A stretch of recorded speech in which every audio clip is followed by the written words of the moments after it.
시청자 여러분, 안녕하십니까. 5월 12일 수요일 JTBC 뉴스 아침엔 시작합니다. 이스라엘군과 팔레스타인 무장정파 하마스의 무력 충돌이 격화되고 있습니다. 이스라엘군이 가자 지구의 13층짜리 주거용 빌딩을 폭격했습니다.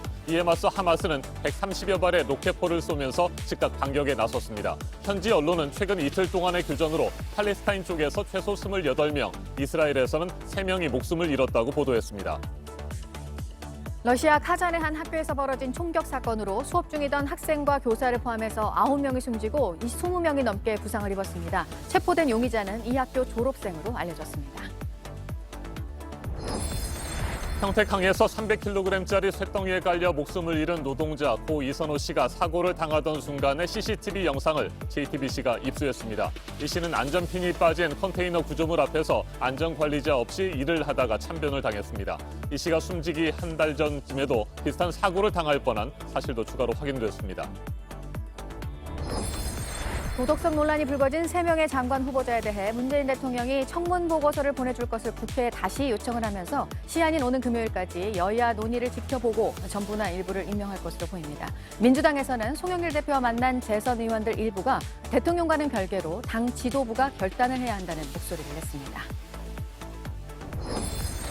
어젯밤 9시 기준 국내 코로나19 신규 확진자 수는 556명으로 오늘 0시 기준으로는 600명 안팎에 이를 것으로 보입니다. 확산세가 좀처럼 꺾이지 않고 있는 가운데 러시아에서 스푸트니크 V 백신 접종을 마치고 귀국한 30대 직장인이 확진 판정을 받았습니다. 이처럼 백신을 맞고도 코로나19에 걸리는 이른바 돌파 감염 의심 사례가 국내에서 잇따라 나오고 있습니다.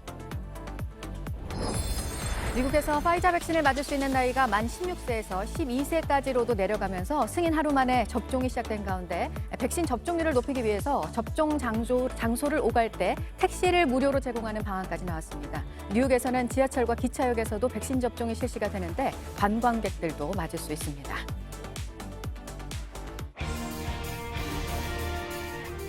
우리 시간으로 오늘 새벽 이스라엘 군이 팔레스타인 주민들이 생활하고 있는 가자 지구의 13층짜리 주거용 빌딩을 정밀 타격했습니다. 건물은 순식간에 무너져 내렸고 팔레스타인 무장정파 하마스는 로켓포 130여 발을 쏘면서 반격에 나섰습니다. 이스라엘 전투기 80여 대 대대적인 공세와 하마스의 로켓포 반격이 전면전 양상으로 치닫고 있습니다. 인명피해가 잇따르고 있습니다. 네, 보복을 거듭하고 있는 양측의 서로를 향한 공격의 강도가 높아지면서 국제사회는 중재에 나섰습니다. 이재승 기자입니다. 불빛이 번쩍하더니 폭격을 받은 건물이 순식간에 주저앉습니다. 주민들이 다급하게 외치는 소리가 들리고 검은 연기가 주변을 뒤덮습니다. 바닥은 건물 잔해로 어지럽습니다. 현지 시간 11일 팔레스타인 가자 지구에서 13층짜리 주거용 건물이 이스라엘군의 공습으로 무너졌습니다. 하마스 측은 건물이 붕괴되자 곧바로 이스라엘을 향해 로켓포 130여 발을 쏘며 반격했습니다. 이스라엘군은 미사일 방어 체계 아이언돔으로 로켓포를 대부분 요격했지만 일부는 중부 대도시 텔아비브 인근에 떨어졌습니다. 지금까지 팔레스타인 쪽에서 어린아이를 포함해 최소 28명이 숨지고 이스라엘에선 3명이 숨진 것으로 전해졌습니다. 이번 사태는 지난 8일 이슬람 3대 성지인 아라크사 사원에서 이스라엘 경찰과 팔레스타인 시위대가 충돌하면서 촉발됐습니다. 하마스가 이스라엘을 겨냥한 로켓포 공격을 시작했고 이스라엘군이 전투기를 동원해 공습에 나섰습니다. 이스라엘은 공격의 강도를 높이겠다고 밝혔습니다. הסיכום של הישיבה הוא להגביר עוד יותר גם את עוצמת התקיפות וגם את קצב התקיפות. החמאס יקבל כאן מכות שהוא לא ציפה להן. 하마스도 성명을 통해 이스라엘이 예루살렘에 대한 노선을 바꾸기 전에는 어떤 희생이 따르더라도 저항을 계속할 것이라며 항전 의지를 다졌습니다. 이란과 터키는 팔레스타인과 연대하겠다며 이스라엘을 규탄했고 이집트와 카타르, 유엔은 중재를 시도하고 있다고 로이터 통신이 보도했습니다. JTBC 이재승입니다. 러시아 중부 타타르스탄 공화국의 수도 카잔의 한 학교에서는 무차별 총격 사건이 발생했습니다. 지금까지 모두 9명이 목숨을 잃었고 21명이 다쳤는데 8명은 생명이 위태로울 정도로 중상을 입었습니다. 지금까지 확인된 바로는 이 학교 졸업생이 범행을 저질렀습니다. 현지 언론은 2018년 10월 이후 러시아에서 발생한 최악의 학교 총격 사건이라고 전했습니다. 박지훈 기자입니다. 총격을 피해 학생들이 대피 장소로 급하게 달려갑니다. 현지 시간 11일 러시아 중부 타타르스탄 공화국 수도 카잔의 한 학교에서 무차별 총격 사건이 발생했습니다. 무장한 청년이 수업 중인 교실에 난입해 학생과 교사를 향해 총격을 가했습니다. 학생 7명과 교사와 교직원 등 9명이 숨지고 21명이 부상을 당했는데 이 중 8명이 생명이 위태로운 것으로 전해졌습니다. 현지 언론은 이번 사건이 지난 2018년 10월 크림반도 항구 도시 케르치에서 발생한 총격 사건 이후 가장 큰 학내 총격 사건이라고 전했습니다. 현장에서 체포된 용의자는 19살 일라스 갈라비예프로 이 학교 졸업생으로 알려졌습니다. Нападавший задержан. Его личность установлена. Это местный житель 2001 года рождения. 갈라비예프는 범행 전 소셜미디어에 자신의 사진과 함께 총격을 암시하는 글을 남겼습니다. 지난달 자신이 다니던 전문학교에서 학업 저조로 제적당한 용의자는 경찰 조사에서 부모와 연을 끊었고 모두를 증오한다는 등의 발언을 한 것으로 전해졌습니다. 갈라비예프는 지난달 28일 소지 허가를 받은 터키제 할강 소총 하산 에스코트를 범행에 사용한 걸로 알려졌습니다. 푸틴 대통령은 민간인에게 소지를 허가하는 총기 종류에 대한 법령을 다시 마련하라고 긴급 지시했습니다. JTBC 박지윤입니다. 평택항 부두에서 일하다가 목숨을 잃은 고 이선호 씨의 사고 당시 CCTV 영상을 JTBC가 입수했습니다. 300kg의 쇳덩이 날개가 이 씨를 덮치는 순간이 고스란히 담겼습니다. 안전관리자가 없었고 컨테이너 구조물에 안전핀은 빠져 있었습니다. 이자영 기자입니다. 이선호 씨와 동료 외국인 노동자 한 명이 작업 현장으로 출발합니다. 5분 뒤 현장에 도착한 이 씨가 작업을 시작합니다. 앞뒤 날개로 화물을 고정시키는 개방형 컨테이너 안에 들어가 쓰레기를 줍는 작업이었습니다. 작업 지휘자로 지정된 또 다른 하청업체 노동자는 다른 작업을 하고 있었습니다. 16분쯤 뒤 지게차 한 대가 컨테이너 오른쪽에 있는 날개를 접습니다. 곧이어 반대편에 있던 날개가 순식간에 접히면서 바로 옆에 있던 이 씨를 덮칩니다. 오른쪽 날개가 접히면서 발생한 충격으로 반대편까지 접힌 겁니다. 컨테이너 위에 있던 이물질을 청소한 뒤에 제거해야 했던 날개 고정핀이 미리 제거돼 있었습니다. 근처에 있던 다른 노동자들이 달려가 들어보려 하지만 무게가 300kg인 날개는 꿈쩍도 하지 않습니다. 지게차로 들어올려 이 씨를 빼냈지만 이미 숨진 상태였습니다. 이 씨는 안전모 등 기본적인 보호장구조차 받지 못했습니다. JTBC 이자연입니다. 이선호 씨는 숨지기 한 달 전에도 홀로 작업을 하다가 크게 다칠 뻔했던 것으로 JTBC 취재 결과 확인됐습니다. 당시에도 그의 안전과 생명을 지켜줄 사람은 주변에 없었습니다. 배양진 기자가 보도합니다. 사고로 숨지기 한 달 전쯤인 지난 3월 26일 이선호 씨는 이때도 크게 다칠 뻔했습니다. 컨테이너 안에 겹겹이 쌓여있는 대형 플라스틱 쓰레기통을 내리던 중에 사고를 당한 겁니다. 제가 막 도착했는데 문을 열고 있더라고요. 약 10kg 정도 되는 게 꼭대기까지 다 있어요. 순식간에 쏟아져 나온 화물은 이 씨의 발을 덮쳤습니다. 발등이 부었어요. 안전화 신었는데도. 만약에 머리 맞으면 깨서도 이상한 거 아니에요. 이 씨는 이번 사고 때와 마찬가지로 당시에도 안전모 없이 혼자 작업하고 있었습니다. 현장 관리자도 없었습니다. 아니 현장 관리하는 사람처럼 한 달 넘게 일하면서 한 번도 못 봤어요. 이런 데가 다 있나. 작업을 지시한 원청 업체 측은 이런 사고가 있었는지 보고받지 않아 몰랐다는 입장입니다. 현재 작업자들 소소하게 다치는 건 내 많아요. 그래 나서 뭐 병원은 안 갔어요 그때.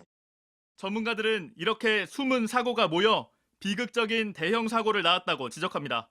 한국의 산재 사망률은 전 세계 가장 높다고 하는데 산재로 처리되고 있는 건수는 턱없이 부족한 현실이거든요. 원청 업체는 이번 사고와 관련해 책임지고 처벌을 받겠다고 밝혔습니다. 그러면서도 하청업체 소속 노동자를 당시 현장 작업 지휘자로 지정해 뒀었다고 해명했습니다. 하지만 하청업체 측은 책임을 떠넘기고 있다고 반발했습니다. 아니 그분이 뭐 위장이라든지 그런 것도 아니에요. 이분도 똑같이 작업 지시 받아가지고 작업했던 그냥 작업원이었습니다. 경찰은 어제 원청업체 관계자 등을 불러 사고 당시 업무 지시가 어떻게 이루어졌는지 안전 조치가 있었는지 등을 확인했습니다. JTBC 배양진입니다.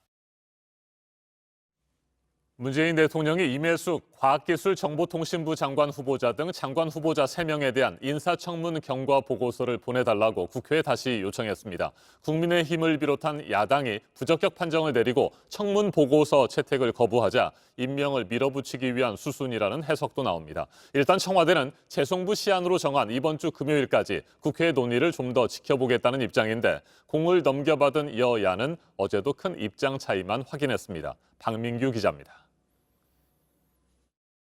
야당에서 반대한다고 해서 저는 검증 실패라고 생각하지 않습니다. 국회의 논의까지 다 지켜보고 종합해서 청문회가 무한주기식으로 흐르고 있다는 불만과 함께 장관 후보자 지명 이유를 조목조목 설명했던 문재인 대통령. 결국 국회에서 처리가 불발된 청문 보고서를 다시 보내달라고 요청했습니다. 도덕성 논란이 불거진 임혜숙, 박준영, 노형욱 후보자 3명 모두에 대해서입니다. 문 대통령이 제시한 시한은 금요일까지 나흘. 앞서 박범계 추미애 법무장관 임명을 앞두고는 당장 다음 날까지 보고서를 보내달라고 했고 조국 전 법무장관과 유은혜 사회부총리 겸 교육부 장관 임명 땐 나흘로 시한을 정한 바 있습니다. 청와대는 절차에 따라 국회 의견을 다시 한번 구하는 것이라는 입장. 다만 3명 전원 임명 결론을 낸 건 아니라며 아직 사흘이 남은 만큼 국회 논의를 다시 지켜보겠다는 기류입니다. 하지만 국회에선 김부겸 총리 후보자 인준안 처리도 불발됐습니다. 총리 인준이 먼저라는 민주당과 장관 후보자 거취와 연계해 논의하자는 국민의힘이 이견을 좁히지 못한 겁니다. 우선 이 국무총리 그 인준안 처리에 협조를 해주신다면 정말 정성과 성의를 다해서 스스로 자신의 대선 욕심 때문에 그만두셨고 그걸 대통령께서 용인하신 마당에 그 국정 공백 상황을 이유로 해서 청와대는 여야의 극적 타결 가능성도 기대하고 있지만 대치가 이어질 경우 문 대통령은 다음 주 장관 후보자 셋 가운데 전부나 일부를 또다시 야당 동의 없이 임명하게 될 전망입니다. JTBC 박민규입니다. 장관 후보자 3명의 인사청문 경과 보고서 재송부 요청을 받은 더불어민주당의 내부 기류는 복잡합니다. 송영길 대표와 재선 의원들이 어제 간담회를 가졌는데 후보자 거취 문제에 대해 당 지도부가 결단해야 한다는 목소리가 나왔습니다. 이틀 뒤에는 문재인 대통령과 민주당 신임 지도부가 만납니다. 임소라 기자가 보도합니다. 더불어민주당 일부 재선 의원들은 어제 비공개 간담회에서 당 지도부가 후보자 임명에 대해 입장을 분명히 해야 한다고 촉구했습니다. 참석자들에 따르면 김병욱 의원은 당 지도부가 대통령과는 별개로 결단을 해야 하는 것 아니냐고 말했습니다. 조응천 의원은 마지막 1년이라도 당 중심으로 가야 한다며 청와대 요청에 따르는 것이 대선의 플러스 요인이 될지 심사숙고해야 한다고 했습니다. 대통령의 남은 임기 1년간 여당이 제 목소리를 내야 대선에서 승리할 수 있다는 겁니다. 정책에 대해서도 위성군 의원은 조국 박원순 문제를 구체적으로 들여다보고 당이 입장을 명확히 해야 한다며 그렇지 않으면 대선에서 또 패배할 것이라고 했습니다. 일부 의원들은 청와대에 더욱 힘을 실어줘야 한다고 목소리를 높였습니다. 진성준 의원은 입법 과제는 야당이 협조를 안 하면 강행 처리도 불사해야 한다며 우리가 독주한 것처럼 보인 것은 억울하기 짝이 없다고 말했습니다.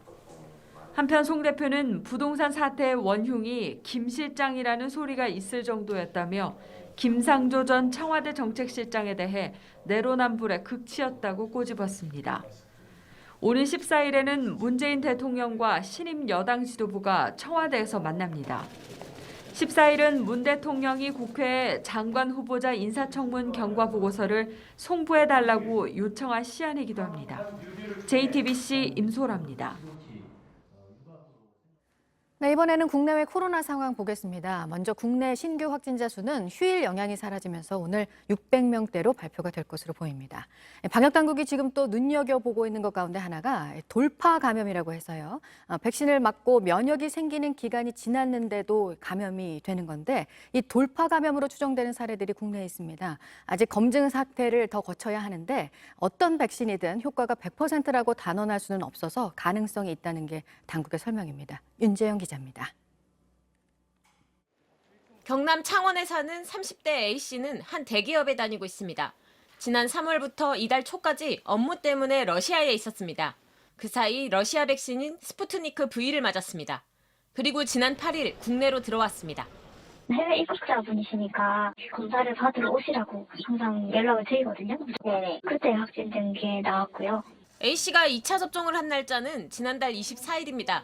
백신을 맞고 항체가 형성된다는 2주가 지나서 양성이 나온 겁니다. 백신 접종을 완료한 이후에 면역 형성 기간인 2주 동안 지난 이후에 감염이 된 사례를 돌파 감염이라고 노출 시점 자체가 언제 노출됐는지를 확인하기 어렵기 때문에 이것은 추정된다. 이번이 처음이 아닙니다. 경기 동두천시 미군기지의 한국군 지원단인 카투사 한 명도 사흘 전 확진됐습니다. 지난 3월에 1회 접종만 해도 되는 얀센 백신을 맞았습니다. 앞서 또 다른 카투사도 지난달 초 얀센 백신을 맞은 뒤 한 달여 만에 확진됐습니다. 미국 질병통제예방센터에 따르면 미국에서도 이런 돌파 감염은 9,200여 명가량 됩니다. 2차 접종을 마친 9,500만 명 가운데 0.01% 수준입니다. 변이주가 감염이 됐을 경우에는 그 항체가 그거를 저항을 못해서 감염이 됐을 수가 있고요. 아주 낮은 비율로는 그 항체 생성 또는 T세포 면역 이것들이 잘 형성이 안 됐을 경우에는 감염이 될 수가 있는 거죠. 하지만 백신을 맞으면 감염되더라도 중증으로 갈 가능성은 크게 줄어든다고 전문가들은 강조합니다. JTBC 윤재영입니다. 백신을 어떻게든 더 많은 사람들에게 접종하게 하기 위한 미국에서의 조치는 잇따라 나오고 있습니다. 만 12세부터도 파이자 백신을 맞도록 승인이 나오면서 곧바로 접종이 시작이 됐고요. 또 이런 방안도 있습니다. 백신을 맞으러 가고 올 때 택시를 무료로 탈 수 있게 한 겁니다. 뉴욕에서는 이제 지하철역에서 어디 사는지와 상관없이 백신을 맞을 수 있습니다. 워싱턴 임종주 특파원이 전해왔습니다. 차량 공유 서비스를 제공하고 있는 우버와 리프트 차량입니다. 미국에서 백신을 맞는 사람들은 이 차를 무료로 이용할 수 있게 됩니다. 집과 접종소를 오갈 때 모두 공짜입니다. I promise you, we're going to have enough vaccine for every single American. But we are going to be engaged in working with other countries. 무료 승차는 2주 안에 앱이 개발되는 대로 시작돼 오는 7월 4일 독립기념일까지 한시적으로 운용됩니다. 이날까지 미국 성인의 70%가 적어도 한 번은 백신을 맞게 하겠다는 바이든 대통령의 목표를 달성하려는 조치입니다. We are in a race between the vaccine and the virus. If left to its own devices, will continue to surge. 12살까지의 청소년에 대한 접종도 시작됐습니다. 보건당국이 16살 이상이던 화이자 백신 긴급 사용 승인 대상을 12살 이상으로 낮춘 지 하루 만입니다. I'm going to be able to go more places without being scared of getting COVID-19, and I'll be able to just feel safer anywhere. 뉴욕에선 이번 주 지하철과 기차역 8곳에서 백신을 놔주기로 했습니다. 관광객도 맞을 수 있고 접종자에겐 일주일간 무료로 쓸 수 있는 교통카드도 나눠줍니다. 켄터키주는 복권을 살 수 있는 쿠폰을 주기로 했습니다. 미국 성인 중 백신을 한 번이라도 맞은 사람은 58.5%이고 45%는 접종을 모두 끝냈습니다. 그러나 최근 하루 평균 접종 횟수가 지난달 중순에 비해 절반 가까이 급감하는 등 접종을 망설이는 현상이 두드러지고 있습니다. 워싱턴에서 JTBC 임종주입니다. 6천 명대의 신규 확진자가 또 나온 일본 상황도 보겠습니다. 상황은 이렇지만 감염 대책 아래 도쿄올림픽을 치르겠다는 게 일본 정부의 확고한 입장이고요. 하지만 취소를 해야 한다는 목소리가 일본 내에서 커지고 있는데요. 코로나 대응과 관련해서 일본 정부에 대한 비판도 거세지고 있습니다. 윤서령 특파원이 전해드립니다. 짧은 머리 여자아이들이 코로나 바이러스를 향해 죽창을 들었습니다. 백신도 약도 없다. 죽창으로 싸우란 말이냐. 죽창이 겨눈 코로나 바이러스는 일장기의 붉은 원을 떠올립니다. 일본의 한 출판사가 제작한 광고인데 제작 의도를 이렇게 설명합니다. 현재 일본의 상황은 태평양 전쟁 말기 어린 여자아이에게까지 죽창 훈련을 강요한 비과학적 전술을 떠올리게 한다고 했습니다. 죽창으로 미국 폭격기를 떨어뜨리겠다는 어이없는 훈련을 한 당시 상황이 지금과 다를 게 없다고 비꼰 겁니다. 니케이 신문은 상황을 오판해 태평양 전쟁을 일으켰던 80년 전 일본과 비교하며 전혀 달라지지 않았다고 신랄하게 비판했습니다. 야당 의원들은 코로나19가 나아질 조짐이 없는데도 올림픽 개최를 밀어붙이는 스가 총리를 추궁했습니다. 根拠なき楽観論に立って対応が遅れて同じ失敗を繰り返してきたこと、総理このことについての反省はありますか? 의료 붕괴에 빠진 오사카에선 코로나 판정을 받고도 병원을 가지 못해 사망한 사례가 잇따랐고 중증 환자는 연일 최고치를 경신하고 있습니다. 皆さんには心からご冥福をお祈りを申し上げる次第でございます。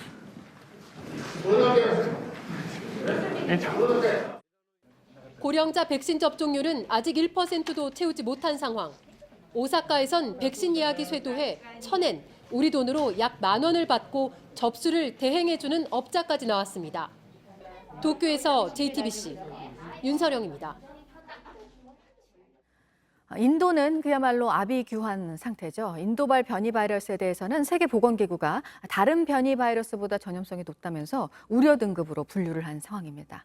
3,4천 명대의 사망자가 매일 나오는 상황에서 강변에는 시신들이 떠내려오고 있는데 화장을 하는 비용이 너무 비싸서 시신을 강물로 떠내려 보낼 수밖에 없다고 주민들은 말하고 있습니다. 김혜미 기자입니다. 인도 북부 북사르 지역의 겐지스 강변입니다. 곳곳에 시신이 떠밀려와 있습니다. 현지 언론은 최소 159 이상의 시신이 발견됐다며 코로나로 사망한 사람의 시신으로 보인다고 전했습니다. BBC는 현지 주민의 말을 인용해 화장 비용이 급증하면서 강이 마지막 수단이 됐다고 전했습니다. 화장터도 없고 화장하는 데 쓸 땔감조차 없는 상황이란 겁니다. 인도의 하루 사망자는 연일 3,000에서 4,000명대로 세계 사망자 3명 중 1명이 인도 국적입니다.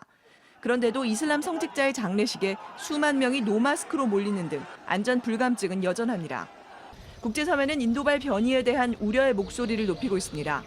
세계보건기구는 인도발 변이를 관심 변이에서 위험성이 높은 우려 변이로 재분류하기로 했습니다. There is some available information to suggest increased transmissibility of B.1.617, and as such, we are classifying this as a variant of concern at the global level.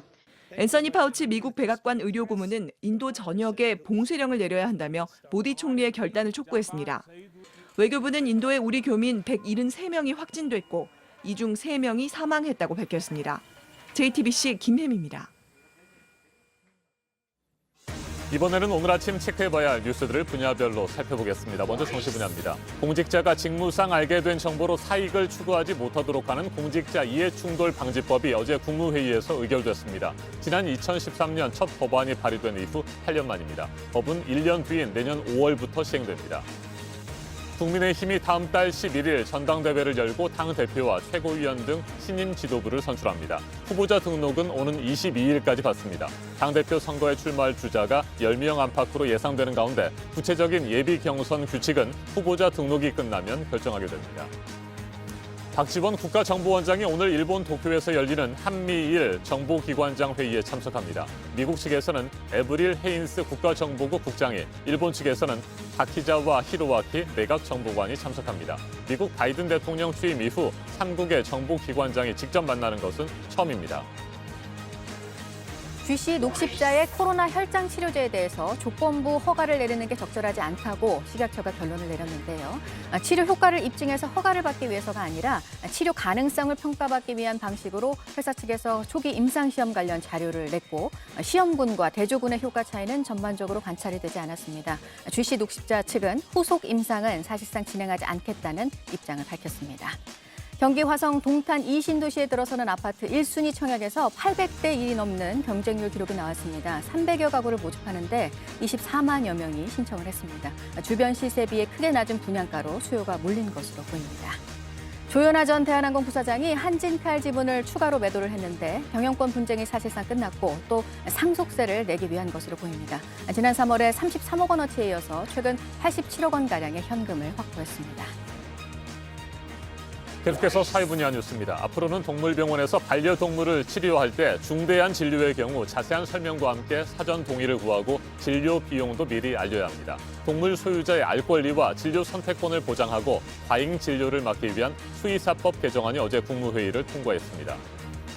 온라인 게임에서 알게 된 여성을 상습적으로 스토킹한 20대 남성이 경찰에 붙잡혔습니다. 여성이 집에 나타나지 않자 부모의 집에 있을 것으로 생각해 찾아간 뒤 베란다로 침입을 시도했습니다. 이 남성은 지난달에도 여성의 집을 찾아갔다가 경찰에 붙잡혔습니다. 어제 오후 6시쯤 전북 전주시의 한 상가 건물 옥상 창고에서 불이 났습니다. 용접 작업을 하던 도중 불이 났는데 옆 건물로 옮겨 붙었지만 대형 화재로 번지지는 않았습니다. 샌드위치 패널로 지어진 가건물이 불타면서 시커먼 연기가 치솟아 주민들이 큰 불편을 겪었습니다. 통일신라시대 절터인 경주의 천관사지에서 석등 유물이 도난을 당하면서 문화재청이 경찰에 수사를 의뢰했습니다. 이번 사건을 계기로 경주를 포함해 공주, 부여, 익산에 있는 사적에서 관리 실태 조사를 진행하고 경비 인력이 상주하기 어려운 곳들에 대해서는 첨단 방제 시스템도 늘리기로 했습니다. 강원도 춘천시가 중앙로 일대에 있는 옛 보안사터를 민주공원으로 만듭니다. 5.18 당시 민주인사와 학생들이 고문을 당한 곳입니다. 부대장 관사를 리모델링해서 기념관으로 조성할 예정입니다. 대구 국제섬유박람회가 오늘부터 사흘 동안 엑스포에서 열립니다. 국내 기업 190여 곳이 참여를 합니다. 항바이러스 소재를 포함해서 다양한 신소재 아이템들을 선보일 예정입니다. 코로나로 피해를 본 자영업자 등을 위한 손실보상 법안을 두고 본격적인 논의가 국회에서 시작이 되는데요. 상임위에 계류된 20여 개 관련 법안을 국회 산자위가 오늘부터 심사를 할 예정입니다. 송영길 대표가 취임하고 새로 개편된 민주당 부동산특별위원회가 오늘 첫 회의를 합니다. 진선미 의원에서 김진표 의원으로 위원장이 교체가 됐습니다. 1주택자 재산세 감면 문제를 포함해서 부동산 정책에 대해서 전반적으로 검토를 하기 위한 회의입니다. 박삼구 전 금호아시아나그룹 회장에 대한 영장심사가 오늘 열립니다. 아시아나항공 등 계열사를 이용해서 총수 지분율이 높은 금호고속을 부당하게 지원한 혐의를 받고 있습니다. 검찰 수사와 기소가 적절한지 수사심의위원회 소집 신청은 받아들여지지 않았습니다. 분야별 뉴스를 체크해드렸습니다. 오늘 낮 기온이 오르면서 조금 덥겠습니다. 서울 27도, 광주 29도 등 초여름 날씨가 펼쳐지겠습니다. 미세먼지 농도는 전국이 좋음에서 보통 수준으로 깨끗하겠습니다. 다만 남해안과 제주도에서는 바람이 강하게 불 것으로 보여서 안전에 주의하셔야겠습니다. 최대 순간 풍속이 초속 17m까지 예상됩니다.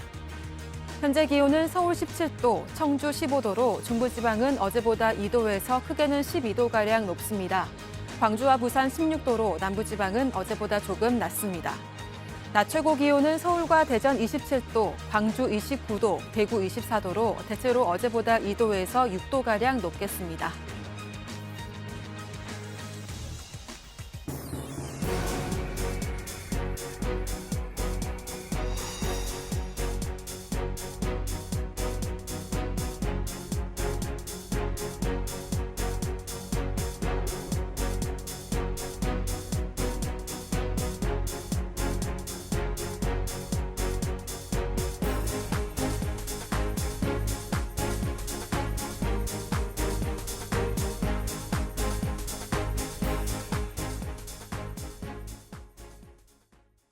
대형 트럭처럼 큰 차들은 주유소에 가지 않고 주유차를 불러서 기름을 넣기도 합니다.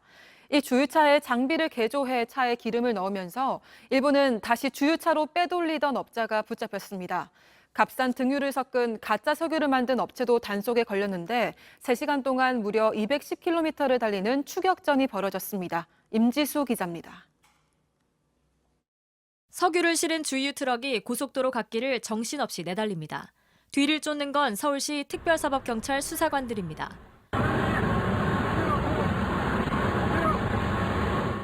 아찔한 추격전은 3시간 동안 210km를 달린 끝에 멈췄습니다.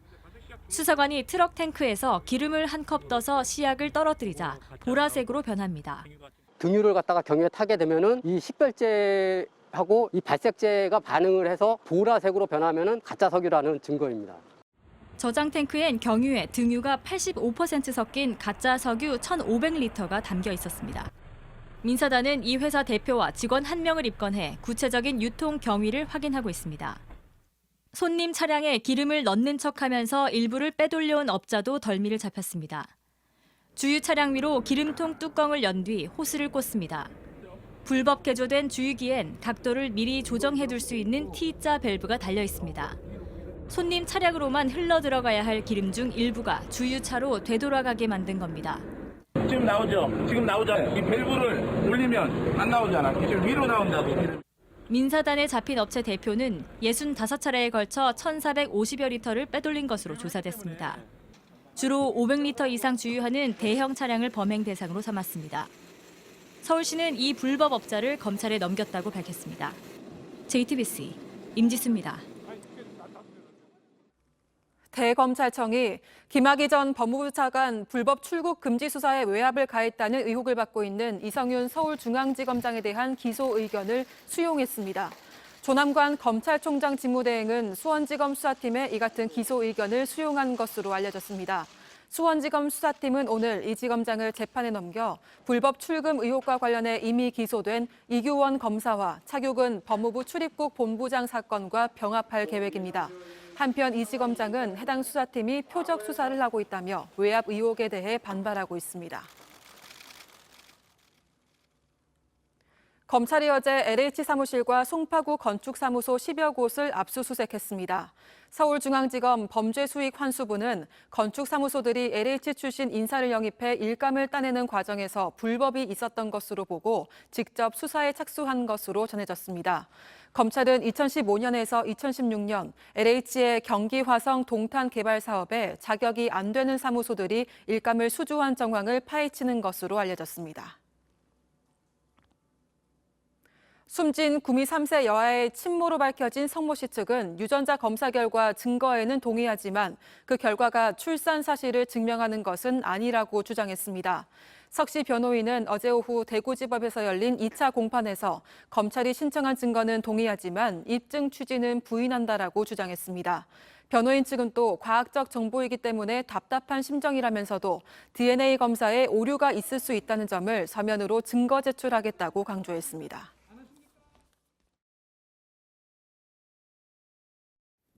아침엔 세계 시간입니다. 현지 시간 13일부터 이슬람 최대 명절 중의 하나인 이드 알 피트르가 시작됩니다. 방글라데시와 파키스탄, 인도네시아 등 무슬림 인구가 많은 국가들마다 명절을 즐기고 고향으로 가려는 사람들로 도심 곳곳이 인산인해를 이루고 있습니다. 방글라데시의 수도 다카의 한 도로, 차와 사람들이 뒤엉켜 그야말로 발 디딜 틈이 없습니다. 이슬람 최대 명절 이드 알 피트르를 앞두고 고향으로 가려는 사람들이 쏟아져 나온 겁니다.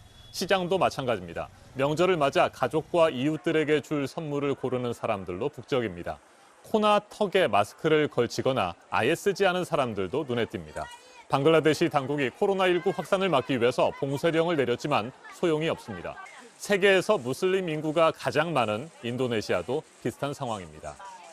버스 정류장과 시장에 인파가 몰리고 있습니다. 인도네시아 당국은 고향에 가지 말라고 호소하고 있습니다. 직접 들어보시겠습니다. Jangan dulu kembali ke kampung halaman. Jangan dulu liburan di kampung. Jangan lebaran di kampung. Bersabar. 급기야 인도네시아 당국은 지난 6일부터 오는 17일까지 귀향을 전면 금지했습니다. 고속도로마다 검문소를 설치하고 귀향객으로 확인된 사람들을 돌려보내고 있습니다.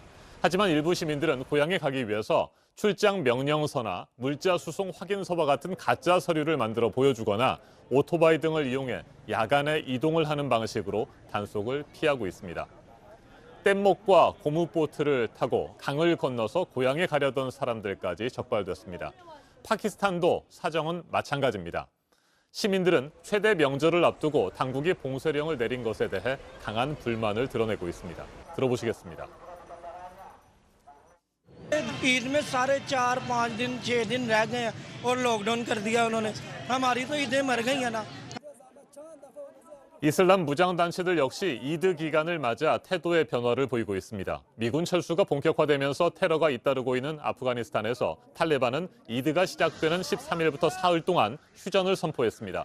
성명을 통해 모든 무슬림들이 평화롭고 안전한 분위기에서 경사를 축하할 수 있도록 하기 위한 것이라고 설명했습니다. 무력 충돌이 격화되고 있는 이스라엘과 팔레스타인 가자 지구의 상황도 주목됩니다. 팔레스타인 무장정파 하마스가 이스라엘을 향해 로켓포 수백 발을 발사했고 우리 시간으로 오늘 새벽에는 이스라엘 군이 가자 지구의 13층짜리 주거용 빌딩을 정밀 타격했습니다. 팔레스타인 자치정부는 이드 기간 모든 축하 행사를 전면 취소한다고 밝혔습니다. 이스라엘 군의 공습에 항의하기 위한 행보라는 분석이 나옵니다.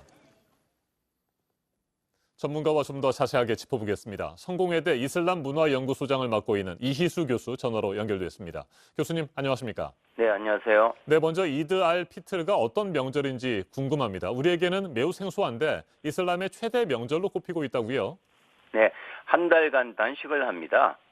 라마단이라고 하죠. 가진 자, 갖지 못한 자, 강자, 사회적 소수 모두가 똑같은 조건에서 함께 굶고 단식함으로써 사회적 정의와 나눔을 실천하는 가장 성스러운 종교적 의무입니다. 한 달간 함께 굶고 이제 사회 공동체 나눔을 하는 대축제가 바로 이들 피트르입니다. 이슬람에서 가장 큰 축제고 사람들이 고통 후에 맞이하는 포기할 수 없는 최고의 이제 종교적 명절이라고 할 수 있겠습니다. 네, 무슬림 국가들마다 도심 곳곳이 이드 알 피트르를 맞아서 귀향에 나선 인파들로 북적이고 있는데 무슬림들에게 이드 알 피트르는 특히 어떤 의미가 있을까요? 자기가 무슬림으로서의 존재감을 높이고 사회 공동체의 일원으로 함께 살아간다는 가장 중요한 어떤 존재감의 이제 상징이고요. 따라서 우리 이제 추석이나 어떤 설날 같은 의미입니다. 이제 종교 축제와 민속 축제를 결합한 그 기간 동안에는 이제 잊어버렸던 이제 부모님을 방문하기 위해서 거의 모든 사람들이 고향을 방문하고 또 돌아가신 부모님에게 성묘하고 또 선물 교환하고 서로 독담을 나누고 이제 동네 모르는 아이들도 찾아오면 항상 사탕을 나눠주는 그야말로 우리의 추석과 이제 명절과 같은 이제 최대 축제입니다. 네, 미군 철수로 테러가 잇따르고 있는 아프가니스탄에서는 탈레반이 이드 기간을 맞아서 휴전을 선포했다고 합니다. 그런데 이스라엘과 팔레스타인의 갈등은 계속해서 격화되고 있고요. 혹시 말이죠, 이드 기간을 맞아서 긴장이 다소 완화될 가능성은 없을까요? 어떻게 보세요? 네, 이거 비극입니다. 원래 이제 이드 축제는 신 앞에 무한히 겸손해지는 축제거든요. 네. 모든 분쟁과 적의감을 내려놓는 시간이어야 그 종교적 의미가 있는데 그래서 이제 탈레반도 선언했고 거의 모든 이제 이슬람 과격 단체들도 이 이드 기간 동안에는 폭력을 행사하지 않겠다는 것이 지난 1000년간 이어와졌던 하나의 전통입니다. 근데 이제 이스라엘 팔레스타인 갈등은 바로 그 축제를 앞둔 시점에 이제 이스라엘이 그 가장 성스러운 그리고 이 축제 준비를 하고 있는 이스라엘의 동예루살렘에 대한 공격을 개시함으로써 이게 이제 모든 정치적 이제 상황들이 이제 1000년간 내려왔던 종교적 의미를 다 무너뜨리고 있는 것 같습니다. 그래서 내일부터 축제가 시작되지만 뭐 현재 분위기로서는 바로 그저께 민간 건물이 격추되고 또 지금 최근 들어서는 가장 큰 규모로 텔아비브를 향해서 이제 수백 발의 로켓포를 하마스가 이제 발사함으로써 지금 수십 명의 사망자가 일어나고 있는 상황에서 이 축제보다는 이 정치적 갈등, 이 적의감이 지금 현재는 훨씬 팽배한 상황입니다. 그래서 이 이드 축제와 이팔 갈등을 현재로서는 연결시키기가 어려운 상황입니다. 알겠습니다. 말씀 잘 들었습니다. 이희수 성공회대 이슬람문화연구소장이었습니다. 베냐민 네타냐후 이스라엘 총리는 팔레스타인이 레드라인을 넘었다며 공습의 강도와 빈도를 높이겠다고 말했습니다. 팔레스타인 무장정파 하마스 역시 성명을 통해 어떤 희생이 따르더라도 저항을 계속하겠다고 항전 의지를 다졌습니다. 전면전의 위기가 점차 고조되고 있습니다. 지금이라도 평화라는 이슬람 본연의 가르침을 되새기고 이웃의 자비를 베푸는 이드 알 피트르의 정신도 발휘될 수 있기를 바랍니다. 지금까지 아침 연색이었습니다.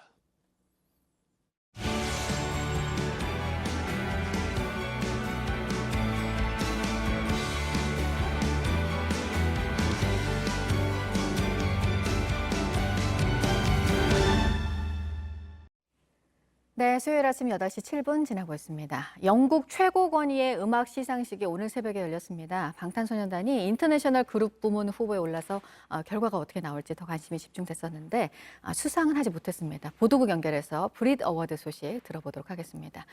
강버드 기자, 올해 이 시상식에 또 관심을 받은 게 마스크를 쓰지 않은 수천 명의 관객이 있었잖아요. 예, 런던에서 이런 대규모 실내 공연이 열린 게 1년도 넘은 일인데요. 마스크도 안 쓰고 거리 두기도 안 하고 이 공연 중에 음료까지 마실 수 있어서 코로나 이전의 공연장과 다를 바 없었습니다. 관객 이야기 함께 들어보시겠습니다. And it's safe. So you know that this can be a little going back to the reality, little by little steps. It's good. It gives us a bit of hope and happiness. 예, 이날 브릿 어워즈에는 의료진 등 필수 노동자 2,500명과 그들의 가족, 지인 등 모두 4,000명의 관객이 들었습니다. 이 사회적 거리두기 없이 대규모 행사를 치를 수 있는지 영국 정부가 진행 중인 여러 실험의 일환으로 치러졌기 때문에 이 사전에 음성 판정을 받은 관객들은 이 공연 이후에 또다시 검사를 받아야 하고 접촉 기록도 제공하게 됩니다. 행사 주최 측은 코로나로 봉쇄되어 있는 동안 시민들이 보여준 연대를 기념하기 위해 수상자들에게 2개의 트로피를 주고 그중에 하나는 다른 사람에게 줄 수 있도록 했는데요. 여성 솔로 부문 수상자 두아리파는 코로나 최전선에서 일하는 간호사들을 언급하며 웨스트 런던 대학의 교수이자 간호사로 간호사들의 처우 개선에 앞장선 74살 흑인 여성 데임 엘리자베스 애니오누에게 트로피를 전했습니다. 아쉽게도 수상에 실패해서 우리 BTS가 트로피를 나누는 모습은 볼 수가 없었습니다. 네, 그리고 다음 소식은 미국이 북한에 코로나 백신을 지원할 수 있다는 언론 보도가 나왔습니다. 어느 정도 가능성이 있는 얘기일까요? 현지 시간 11일 CNN은 내부 논의에 밝은 2명의 소식통을 인용해 바이든 행정부가 북한의 코로나 백신과 인도적 지원을 하는 데 열려 있다고 보도했습니다. 코로나 위험이 사라지기 전까지는 북한이 미국과 관계를 맺는 데 나서지 않을 것이고 미국도 당장 다른 제재 완화를 하기 어려운 만큼 백신을 주는 게 비교적 쉬운 외교적 노력이라는 겁니다. 일단 이번 보도는 미국 정부가 북한에 보내는 대화 제스처 정도로 보입니다. 당장 구체적 계획이 있는 건 아니라고 하고요. 코백스나 한국 정부로부터의 백신 제공도 거부한 북한이 미국이 공개적으로 백신을 보내는데 그걸 받을 가능성이 적다는 게 전문가들의 판단입니다. 중국이 비공식적으로 북한 고위층을 위한 백신을 제공했을 가능성도 있다고 보고 있습니다. 최근 북한은 2만 6천 명이 코로나 검사를 받았고 모두 음성 판정을 받았다고 세계보건기구에 보고했습니다. 네, 요즘 머스크 테슬라 CEO의 말 한마디 또 행보에 도지코인 가격이 오르내리고 있습니다. 의견을 묻는 투표를 트위터에 또 올렸다고요? 일론 머스크가 현지 시간 11일 도지코인을 테슬라 결제 수단으로 받길 원하냐는 투표를 트위터에 올렸습니다. 벌써 352만 명 가까이 참여했는데 78%가 찬성했습니다. 이 투표가 시작된 이후 도지코인 가격은 상승세를 보이고 있습니다. 암호화폐 정보 사이트 코인데스크에 따르면 하루 전 0.48달러 수준에서 0.52달러까지 올랐다가 지금은 0.5달러 정도에 머물고 있습니다. 하지만 테슬라 주가는 뉴욕 증시가 인플레이션 공포로 하락하며 1.9% 떨어진 617.20달러에 장을 마감했습니다. 지금까지 아침엔 지금 JTBC 강버들입니다. 네, 가상화폐 시장 관련 소식이 요즘 연일 전해드리고 있습니다. 곳곳에서 구멍이 보이면서인데요. 어제는 국내 양대 거래소가 먹통이 돼서 손실을 본 투자자들이 있었는데 같은 문제가 반복이 되고 있는데도 오류가 있어서 긴급 점검을 한다는 공지만 올리면 끝입니다. 송지혜 기자가 전합니다. 거래대금 기준으로 국내 2위 가상화폐 거래소인 빗썸의 어제 비트코인 시세 그래프입니다. 오전 5시 전 7,200만 원 수준이던 비트코인 값이 몇 분 만에 갑자기 7,700만 원대로 치솟았습니다. 이후 그래프가 뚝 끊겼다가 1시간쯤 뒤 다시 7,100만 원대로 내렸습니다. 반면 같은 시간 다른 거래소에서 비트코인 값은 7,200만 원 안팎을 유지했습니다. 빗썸의 시세에 오류가 생긴 겁니다. 이게 종목이 폭증하다 보니까 이게 체결이 조금씩 지연이 되면서 순차적으로 거래가 좀 처리됐고 그 와중에 좀 거래량이 몰리다 보니까 시세가 이렇게 됐다고. 국내 1위 가상화폐 거래소인 업비트도 오전 10시쯤 비트코인 시세 화면이 멈췄습니다. 업비트 측 역시 일시적으로 거래량이 몰려 벌어진 문제로 보인다고 했습니다. 가상화폐 커뮤니티 등에선 원하는 가격에 사거나 팔지 못해 피해를 봤다는 글이 이어졌습니다. 투자자 입장에서 무방비하게 당할 수밖에 없는데 이런 문제는 고통이 되고 있고 빨리 수정이 되어야 하는 문제라고. 그러나 두 거래소 모두 보상에는 소극적입니다. 거래소가 보상을 제대로 하는지 감시하고 규제하는 정부기관이 없기 때문입니다.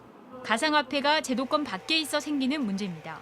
약관에 고의나 아니면 부주의, 심각한 부주의로 투자자에게 손해를 입히는 경우를 제외하고는 보상을 안 하도록 돼 있고요. 민사로 간다고 해도 또 투자자는 입증 책임이 너무 어렵고.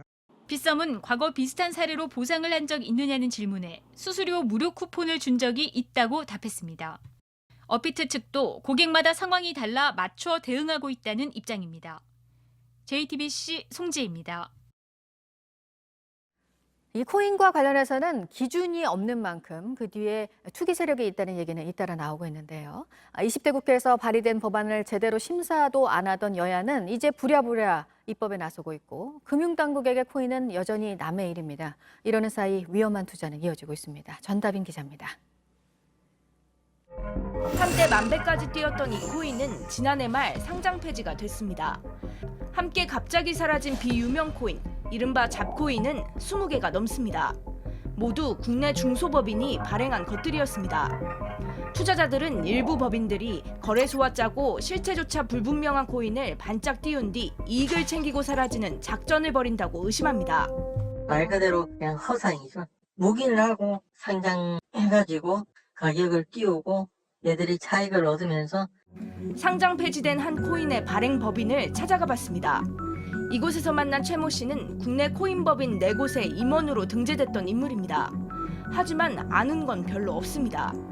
저희 내용을 몰라요. 계약 쓴 거 하나도 없어요. 저는 명의변화 기록밖에 없어요. 거래소에서 다 알아서 하는 거예요? 그렇죠.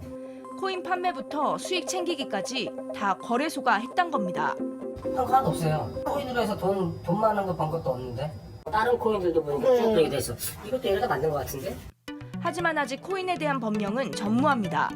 거래소 설립부터 코인 상장까지 기준이 하나도 없는 겁니다.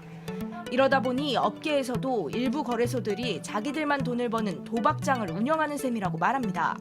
도박장이에요, 도박장. 거래소들이 그런 건 노출을 안 시키거든요. 가격이 떨어지면 계속 호재 기사를 띄우고 코인을 팔아먹는 거죠. 법이 없으니 투자자들로선 속수무책으로 당할 수밖에 없는 구조. 이것부터 고쳐야 한다고 전문가들은 입을 모읍니다. 규제가 없는 틈을 탄 범죄 행각이기 때문에 투자자 개개인이 밝혀내기가 쉽지 않고 기준점 제시가 거의 저희 업계에서는 가장 필요한 안 돼 있다 보니까 계속해서 난립하면서 좀 악순환이 반복되는. JTBC 전다빈입니다. 네, 입양한 2살 아이를 학대해서 혼수 상태를 만든 양아버지 구속이 됐고요. 양어머니는 학대 방임 혐의로 입건이 된 상황입니다. 정인이 사건 이후에 또 이런 일이 드러나면서 뭘 더 우리가 준비하고 대비를 해서 이런 일을 막아야 하는지 다시 논의가 시작됐습니다. 김도훈 기자입니다. 모자를 눌러쓴 남성이 경찰서 입구로 걸어 나옵니다. 경기도 화성에서 입양한 2살 딸을 학대해 혼수 상태에 빠뜨린 양아버지 37살 A씨입니다. 학대를 언제부터 시작하신 겁니까? 아이한테 안 미안합니까? 미안하고 죄송합니다. A씨는 지난 8일 말을 듣지 않고 운다며 B양에게 주먹질을 하고 나무 막대로 마구 때린 혐의를 받고 있습니다. B양은 병원에서 뇌 수술을 받았습니다. 사흘째 의식이 돌아오지 않고 있습니다. A씨는 어제 법원의 결정으로 구속 수감됐습니다. 경찰은 A씨 아내도 방임 혐의로 수사 중입니다. 경찰에 따르면 아내는 남편이 아이를 학대하고 때리는 것을 말리거나 다친 아이를 병원에 데려가지 않았습니다. A씨 부부는 입양 기간을 통해 지난해 8월 B양을 입양했습니다. 관련 법에 따라 입양 기간은 가정에 잘 적응하는지 입양 이후 1년간 4차례 아이의 상태를 확인해야 합니다. 입양 기간은 지난해 10월과 지난 1월 그리고 지난 4월까지 3차례 B양이 잘 있는지 확인했습니다. 집에 찾아가 아이의 상태를 직접 관찰하는 방문 주사는 입양 2달 만인 지난해 10월 한 번 이뤄졌습니다. 지난 1월과 4월에는 양부모와 전화나 이메일로 상태를 확인했습니다. 정부는 양부모 학대로 숨진 정인이 사건 이후 입양 기간의 사후 관리를 6번으로 늘렸습니다.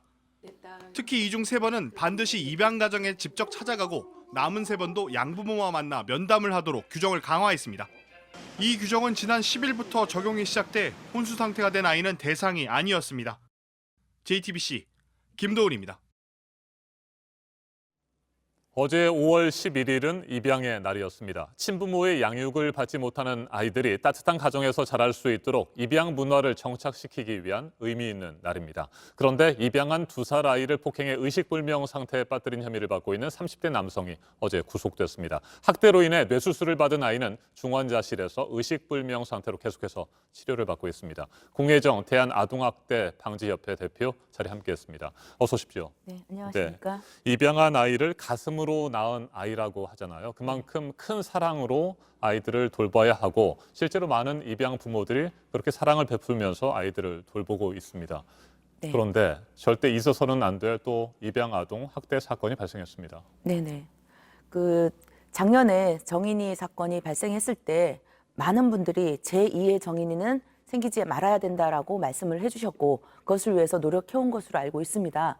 그런데 그럼에도 불구하고 또다시 유사한 사건이 발생한 것에 대해서 정말 참담하고 그동안 우리가 과연 최선을 다해서 노력했는가라고 되돌아보게 만듭니다. 네, 그 2살 아이가 말을 듣지 않고 운다, 칭얼거렸다. 이게 지금 폭행의 이유라고 하는데 정말 이해할 수가 없고요. 입양하기 전에 이 아이가 너무 안쓰러워서 입양을 했다고 하는데 어떻게 이럴 수가 있을까요? 이 입양 부모는 이미 4명의 친자녀를 키우고 있다고 네. 해요. 그렇기 때문에 아이들이 그 2살 무렵에 칭얼거리고 떼를 쓰는 것은 당연한 일입니다. 그것이 폭행의 이유라고 그리고 학대의 이유라고 하는 것은 이해할 수가 없고요. 어떤 것도 뭐 폭행은 이유가 될 수가 없는 겁니다. 그렇죠. 그리고 그 입양을 아이가 보육원에 봉사를 다니다가 안쓰러워서 입양을 하게 됐다라고 얘기를 하고 있는데 입양은 그 아이가 안쓰러워서 동정심으로 하는 게 아닙니다. 그렇기 때문에 이 아이의 행복을 위해서 하는 게 입양인데 그 입양 적격 심사에서 이미 미성년 자녀가 4명이나 있고 입양의 이유를 안쓰럽다고 어떤 동정적인 이유를 들었다고 한다면 이 입양 기관에서 이것을 허가를 해준 것이 정말 의아스럽습니다. 네, 양부는 일단 학대 혐의를 받고 있고요. 양모는 방임 혐의를 받고 있습니다. 그런데 과연 뭐 방임 정도의 수준일까? 뭐 이런 의구심도 듭니다. 이 부분에 대해서도 조사가 좀 더 필요해 보입니다. 예, 그렇습니다. 이 보통 가정에서 아직까지는 그 양육의 주체가 어머니가 되는 경우가 상당히 많고요. 더구나 이 입양 아이는 이제 33개월이었기 때문에 상당히 어려서 또 이 양모나 양부의 그 손길이 많이 필요한 상태였을 것입니다. 그런데 그 상태에서 양부만 폭행을 했다. 이런 부분은 좀 납득하기가 힘들고요. 혹시라도 이 양모가 가치 공범이라든지 개입한 정황은 없는지 이것을 철저하게 좀 조사를 해주셔야 될 것 같습니다. 네, 입양 기관은 이제 앞으로는 아이를 양부모 가정에 보낸 뒤에도 6차례에 걸쳐서 잘 양육되고 있는지 아이들이 뭐 이상 없이 건강하게 잘 자라고 있는지를 살펴야 됩니다. 그런데 이번 사건이 발생하기 전까지는 4차례 확인을 하도록 돼 있었잖아요. 실제로 뭐 3차례 확인을 한 것으로 보이는데 이런 것들을 파악하지 못하는 이유는 뭘까요? 글쎄 지금 그 입양 기관에서는 규정상 아무 문제가 없었다, 규정대로 했다라고 말씀을 하시거든요. 그렇다면 이 규정 자체가 허술한 것이 아니겠는가라는 생각이 들 수밖에 없습니다. 그 입양을 한 이후에는 1년 내에 그 4차례 동안 아동을 방문해서 직접 그러니까 방문해서 아동을 살필 수 있도록 하고 있는데 이 중에서 4번 중에서 2번은 전화나 온라인 면담이거든요. 네. 그런데 사실 전화나 온라인으로 그 대부분 영아인 이 아이들의 안전을 또 그 성장 상태를 어떻게 확인할 수가 있겠습니까?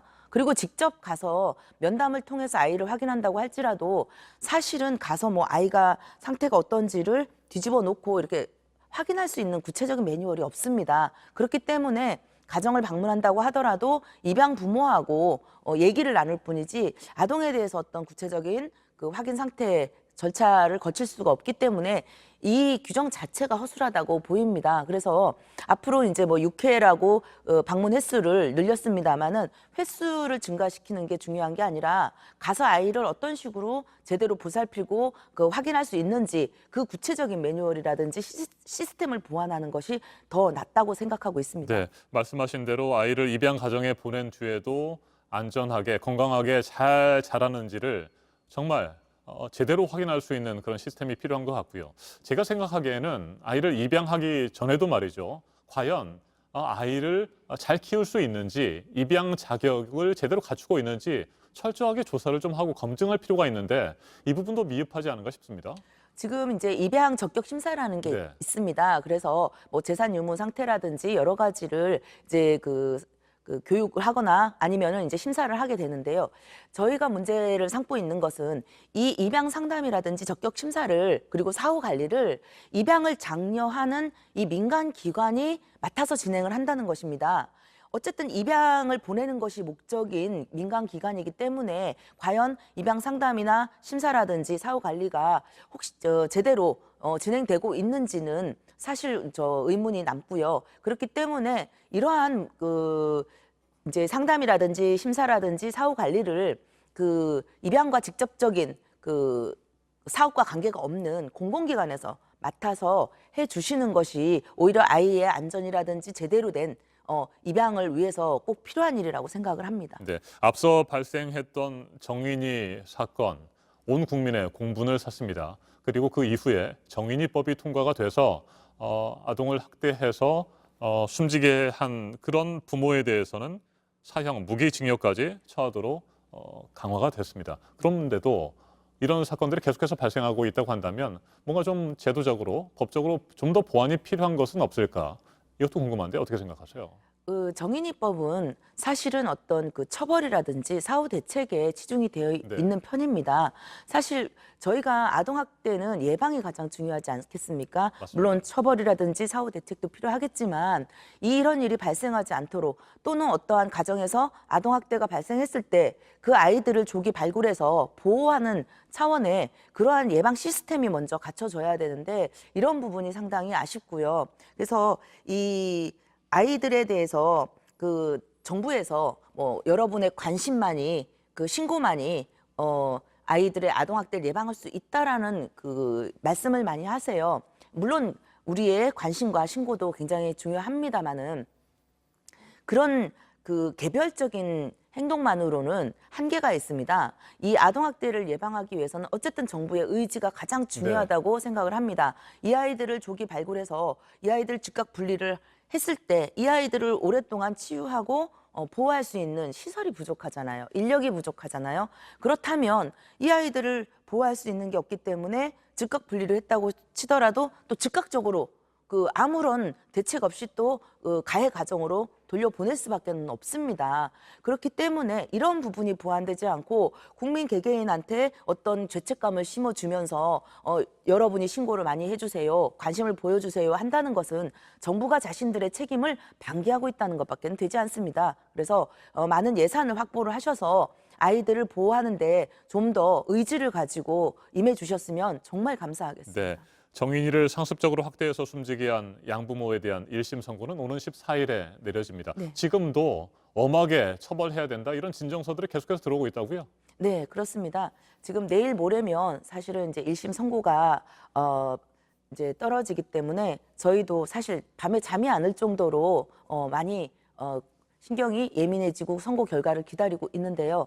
그러다 보니까 지금 이제 그 감옥에 있는 양모 같은 경우가 전혀 반성의 기미가 없어요. 그렇기 때문에 그런 부분이 더 그 국민들의 분노를 자아내고 그렇다면 우리가 뭐라도 하나라도 더 뭔가를 해보자 해서 이제 진정서를 제출하는 것밖에 사실 국민들이 할 수 있는 게 많지는 않잖아요. 그래서 저희 협회 차원에서는 지금도 매일 1인 시위를 하면서 그 엄벌을 촉구를 하고 있습니다만은 저희 그 국내뿐만이 아니라 해외에서도 진정서가 굉장히 많이 오고 있습니다. 그러니까 모정에는 국경이 없다 이런 말씀으로 해외에 계신 분들도 상당히 많이 그 진정서 제출을 해주시고 있고 또 저희 협회로도 메일로 그 진정서가 저희 협회 메일로도 오기 때문에 협회 메일이 한동안 거의 가득 차서 쓸 수가 없을 정도로 많은 관심을 보여주셨습니다. 알겠습니다. 항상 제가 모실 때마다 드리는 말씀인데 아동학대가 근절될 수 있도록 계속해서 노력을 좀 해주시고요. 저희도 힘을 보태도록 하겠습니다. 지금까지 공혜정 대한아동학대 방지협회 대표였습니다. 말씀 잘 들었습니다. 오늘은 낮 기온이 서울이 27도, 광주 29도까지 올라가는 등 초여름 날씨가 펼쳐지겠습니다. 미세먼지는 전국이 깨끗하겠습니다. 남해안과 제주도에서는 바람이 강하게 불겠습니다. 낮 기온은 서울과 대전 27도, 광주 29도, 대구 24도로 어제보다 2도에서 6도가량 높겠습니다. 아침엔 뉴스워치, 오늘 하루 관심을 가지고 지켜봐야 할, 기억해야 할 뉴스 끝으로 정리해드립니다. 이스라엘 군과 팔레스타인 무장정파 하마스의 무력 충돌이 격화되고 있습니다. 이스라엘 군이 가자 지구의 13층짜리 주거용 빌딩을 폭격했습니다. 이에 맞서 하마스는 130여 발의 로켓포를 쏘면서 즉각 반격에 나섰습니다. 현지 언론은 최근 이틀 동안의 교전으로 팔레스타인 쪽에서 최소 28명, 이스라엘에서는 3명이 목숨을 잃었다고 보도했습니다. 러시아 카잔의 한 학교에서 무장한 남성이 수업 중이던 학생과 교사들의 무차별 총격을 가하면서 9명이 숨졌습니다. 20여 명의 부상자 가운데 생명이 위태로운 중상자도 있습니다. 체포된 용의자는 이 학교 졸업생이었습니다. 어젯밤 9시 기준 국내 코로나19 신규 확진자 수는 556명으로 오늘 0시 기준으로는 600명 안팎에 이를 것으로 보입니다. 확산세가 좀처럼 꺾이지 않고 있는 가운데 러시아에서 스푸트니크 V 백신 접종을 마치고 귀국한 30대 직장인이 확진 판정을 받았습니다. 이처럼 백신을 맞고도 코로나19에 걸리는 이른바 돌파 감염 의심 사례가 국내에서 잇따라 나오고 있습니다. 도덕성 논란이 불거진 3명의 장관 후보자들에 대해서 문재인 대통령이 청문 보고서를 보내줄 것을 국회에 다시 요청하면서 시한인 오는 금요일까지 여야 간 논의가 이어질 것으로 보입니다. 민주당에서는 송영길 대표와 만난 재선 의원들 일부에서 대통령과는 별개로 당 지도부가 결단해야 한다는 목소리가 나왔습니다. 오늘 전해드릴 소식은 여기까지입니다. 이상으로 JTBC 뉴스 아침엔 수요일 순서 모두 마치겠습니다. 건강한 하루 보내시기 바랍니다. 고맙습니다.